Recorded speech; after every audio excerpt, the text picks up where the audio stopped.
Thank you.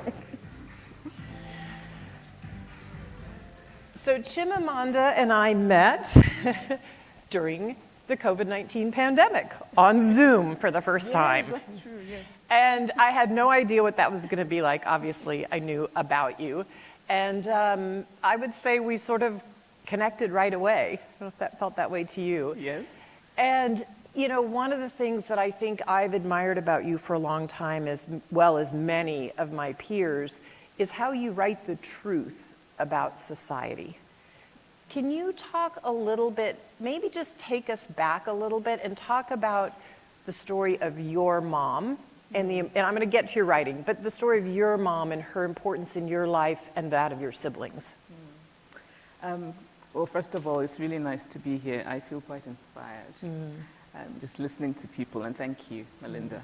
Melinda did not say that actually we bonded after she told me about her son, and I wanted to plot and steal him because he sounded perfect. So, no, my mother died a year and a bit ago, and it's still very strange because I still want to pick up the phone and call her all the time. I still want her opinion and her approval, which did not always come. My mother had 6 children. Actually, had 7 babies. She lost a baby before I was born. And she was sort of, she was very ambitious, very present as a mother, and was very matter of fact. You know, she didn't, and this is the thing I admired most about her, and which is something that I wish I had, which is the absence of anxiety about being the perfect mother. She just got along with it. She didn't stress about, you know, am I doing this right? Is my child, and she was very present, and she listened to us. And also I think I'm so grateful to her because she did not do the girls go to the kitchen, boys, nope. My brother cooks well because of my mother. She was very matter of fact about it. This is a life skill, so all of you need to have it. You know? And I think the fact that she balanced working full-time, she retired as the first woman to be head of the university's administration, which I was so proud about. She balanced that really well with being a mother. And in some ways, my mother, for me, is an example of possibility. You know? And also an example of what I'm learning to believe, which is there's no such thing as perfection, you know. And that when we tell women you can have it all, sometimes I think we make it too shiny, and it doesn't have to be. You know, my mother was, you know, wasn't perfect, but she did really well, and 6 of us, you know, maybe except for me, have turned out really okay. You think she would be okay with what you do? You know she's more than okay with what you do. I mean... Talk a little bit about, I mean, you've had this unbelievable career in writing, you know, both storytelling, a poet, an activist, and you talk about in one of your essays that, you know, people create culture. It's not culture that create people, it's people that create culture. How do you think about shaping culture, knowing that we're trying to make sure women have more power? How can we do that? How do you think about it as a storyteller? Oh, I think about that a lot. I mean, growing up in Nigeria, I would often object to certain things, and often it was things that I felt diminished women. So I'm very proudly Igbo. I love my culture, I love the language, I love, you know, my history, but there are many things I quarrel with in the culture, and all of those things really are the things that diminish women. And so when I would complain about them, people would say, well, it's culture. And I would think, but culture didn't fall from the sky, you know? We made it. I mean, actually what happened is men, throughout our time on earth as human beings, sort of created things that benefited them and called it culture. Right. And I think that we can, no, it's true. And I think, so I really believe in just the ability of human beings to do better. So I think we can remake things to benefit everyone. And I feel strongly about sort of seeing, like, imagining and dreaming about what's possible. So when I write, and also when I speak, I try to imagine, well, what is it, what would it be like if we didn't have, in the name of culture, to diminish women? What would it look like if we fully accepted that women are human? You know, I mean, it seems so basic, but actually, it feels like a lot of the world still doesn't realize that women are fully human. And so when I write stories, I'm trying to, I think, present different possibilities, but I'm also not interested in fantasy. So I don't want to pretend that everything is fine and all women can be perfect and have it all, but just to find ways to, you know, create characters that hopefully will inspire young girls to say, that's somebody I can be like, you know, I can push back, I can say no. And if consequences come, that's fine. I feel like we need to do that a lot more with young girls. I love that idea of showing what the possibilities could be. We had the Prime Minister of Barbados spoke this morning, and she talked a lot about, you know, how we've made progress in the world in these high-income countries, but how we don't give those possibilities to lower middle-income countries. And so I think we have to create the world we want. Yes. And I'm curious, Melinda, so I'm very curious about your work. And you know, I was telling you how I just think it's really cool that you do the work. So I follow things and I'm like, my God, she's where? You know? So your foundation thinks in a very global way about gender inequality. And it's interesting because, I mean, there isn't one answer for everything, right? So I think that the things that would work in the US might not necessarily work in Nigeria or in Kenya. Or in India. So I'm curious about, you know, some of your thoughts on what's that been like? What have you observed? What can you teach us? Yeah, I feel like I have learned so much from being lucky enough to travel around the world and really talk to people about their lives. And I think sometimes we sit in the US and we might have a lofty goal, or at the UN we sit and we have these lofty goals. And I think, like the SDGs, absolutely the goal of gender equality. We all want to get there. But you're right, how you do it culturally is different in different places. But I was thinking about this a lot during the pandemic. Like, I was watching that, you know, we know during the pandemic that the child care piece was right in our faces for everybody who was home, right? And even for somebody who's going out and had their job as a grocery store person, you know, they still had to figure out what do they do with their child. And we saw sexual harassment and abuse in homes rise. And it was so great to see countries come out like France and have a place that women could report, which was not a traditional place. They could go to their grocery store and report harassment in their homes. They could go to pharmacies. And then I heard of other countries doing the same thing, but grocery store may not be the place for a woman to go, but they said, we've got to think creatively about where do women go that they could report. So that's one example where you take an idea, but then every country has their own way of getting there. I learned, I will say, even, you know, I will have to say it's astounding. I was just back in Rwanda probably for the 6th or 7th time, but this is post-COVID. I had been pre-COVID, was my last trip. And to see that, you know, the law that got put in place right after genocide, that 30% of parliamentarians would be women, that quota was set, they're now at over 60% are women. And in my lifetime, what it has done to change the culture of the country and how men and women see women is profound. And I think that's actually something that could actually be spread to most parliaments and halls of Congresses, right? The US should take note, I think. Yes, we're not even close. That's actually really interesting. So it means then that a quota of 30% somehow made it possible, which meant that then it sort of multiplied itself. Because I think, you know, how it's really important, I think, for women to see women doing things. Definitely. Yeah, so that they know that they too can do things. Yeah, and I think it's important for boys to see women doing things and saying, oh my gosh, you know, my mom or my friend's mom can be the head of the Kigali Bank in Rwanda, or can be the head of Morgan Stanley, or, you know, that is what changes culture, is when boys and girls look up. I wrote that article about, you were referring to my son, when he turned 18, he let me write an article about how he's a feminist. And the reason I did that was I was in so much conversation with he and his male friends all during high school, and all of their moms worked. and raise these boys and some girls. And they talked about the importance of seeing their mom, not just their dads, but their mom's work. And I thought, oh, that's what we need, you know, all kids to see. That's true, no, absolutely. And I think that's also why I talk about how men and boys have to be part of this. But we can't, so we want equality for women and men, but women can't do it alone. Definitely not. Men have to be on board. And it's, I think, raising boys differently, of course, but also sort of trying to shake some men into getting their act together. How do we do that, Melinda?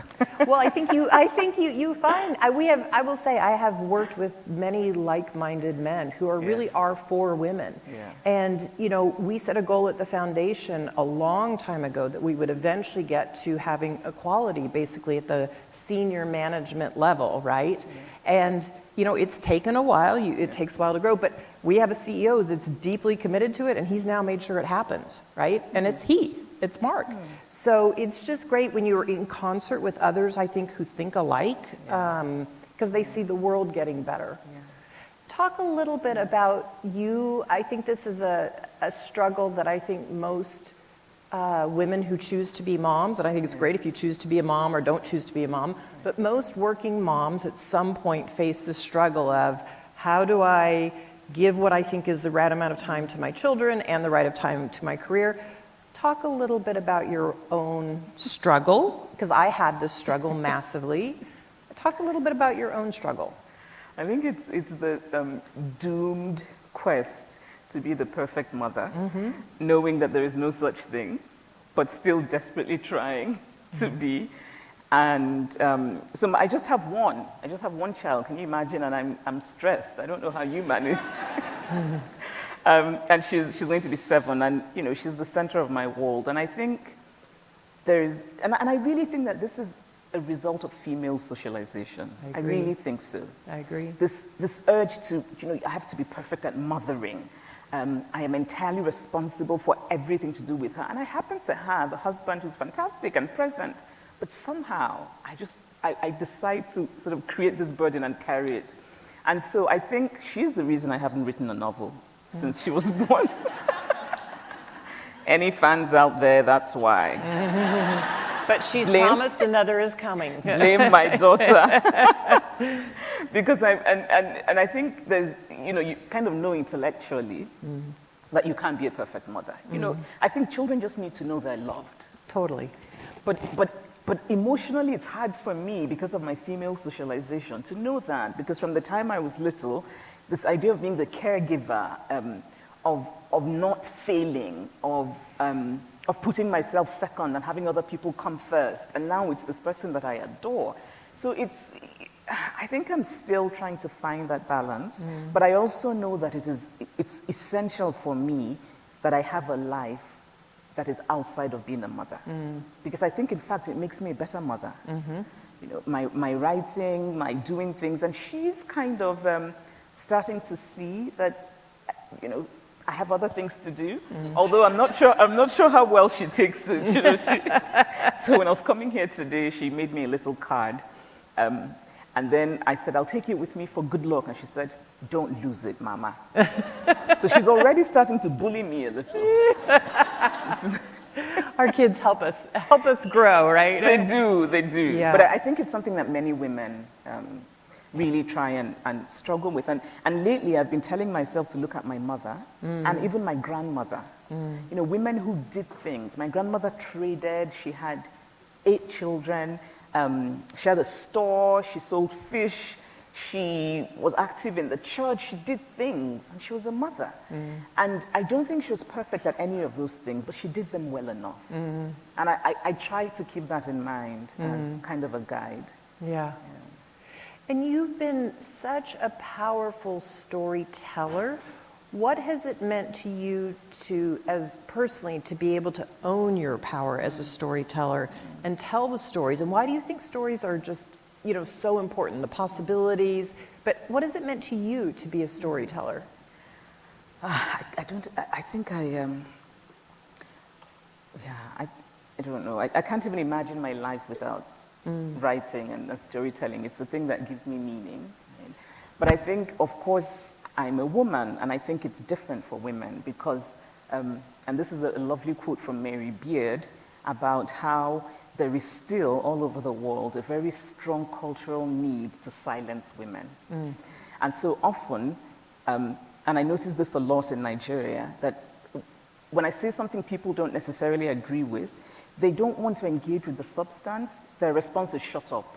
You know, so this idea of using a voice, my female voice, my woman's voice is so important to me.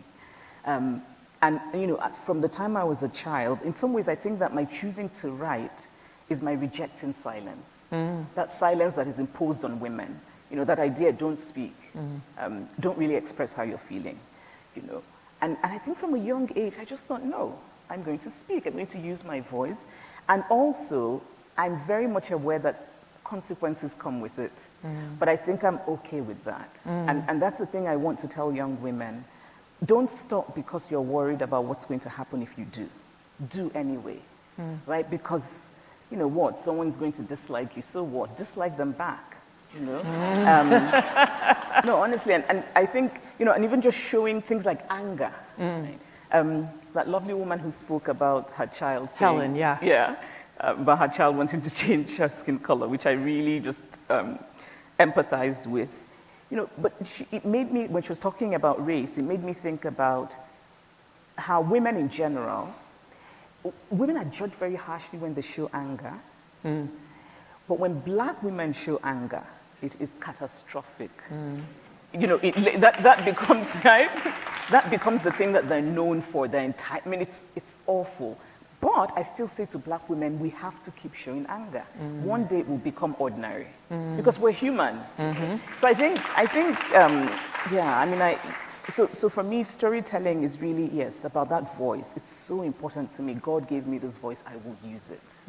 And using it, I think one of the things that I find most, the thing that makes me happiest, really, about my work is when a woman says to me, reading you or listening to you made me speak. Wow. It makes my whole, like, it makes me so happy and hyper. It's the best high. Wow. Yeah, because you're teaching women to use their voice and to speak. I think we find that in so many places in the world. I mean, even we talk about this in, you know, settings in the workplace. You know, a man will talk often over a woman or re-say her point, you know, and it takes all of us to say, no, no, she was speaking. No, we heard that point already, right? I mean, these feel like small things, but they do add up over time. They matter. And I think we all have to be able to speak our truth if we're really going to change society. Yeah. And in that kind of setting, what you said about speaking over the woman, sometimes when the woman says, hey, I was speaking, somebody says, oh, she's being a bitch. Yeah. So she gets labeled for insisting on her space. And I think that sometimes holds women back.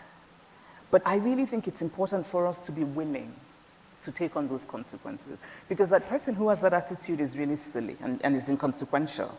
Right? If somebody thinks that a woman should be given a bad name because she speaks, then that person isn't really worth considering, right? I mean...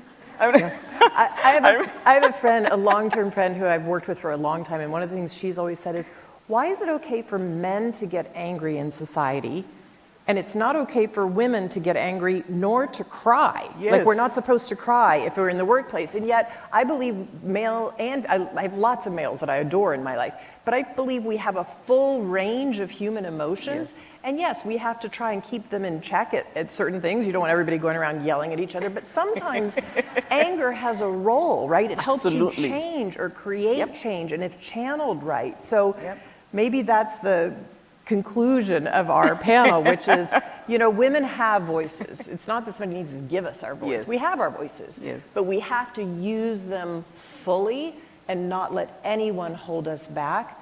That, and as we were talking about earlier in the session, you know, decision-making authority, bodily autonomy, resources at our disposal, you know, not being the ones that are just recipient of good policy, but I want women at the seats of the table making policy for women. So, absolutely.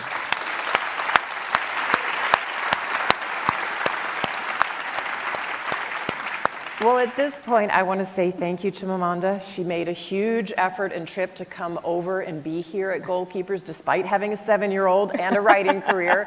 So let's give Chimamanda a big, warm welcome. Thank you.